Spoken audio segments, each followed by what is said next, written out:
Magandang araw mga ka-DIY. Sa video ito ay papakita ko kung paano maglinis ng diesel injector na hindi tinatanggal sa makina.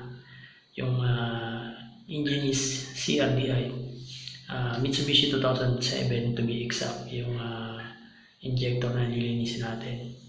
Kung makikita nyo sa diagram, hahanapin lang natin yung in-off, papasok ng injector, at out, palabas ng injector. At sa out ay maglalagay tayo ng filter para masala yung dumi. Para sa mas simpleng explanation, ikakat lang natin yung fuel filter at yung linyada sa fuel tank, at doon natin ipa-bypass yung panglinis na liquid moly. Guys, paalala ko na lang din, kung hindi sigurado sa pagkakabitan ng hose na papasok or in punta sa injector at out, palabas ng injector, mas maigi sigurong kumonsulta sa mekaniko or may alam sa makina para sigurado tayo na tama yung ginagawa natin. Salamat at simulan na natin.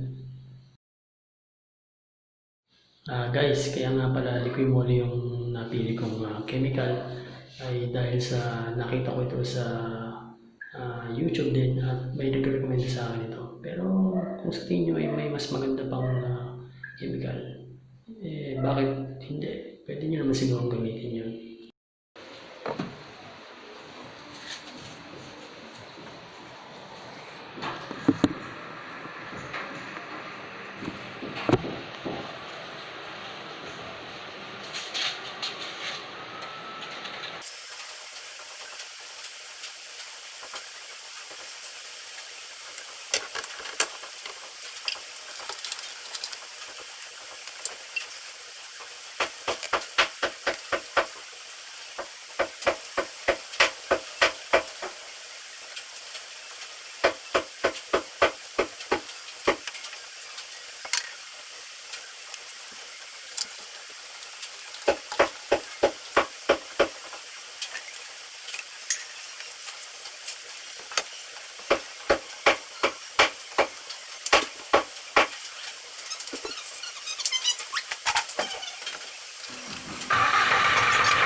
At ayan nga guys yung resulta ng ginawa kong paglinis ng injector.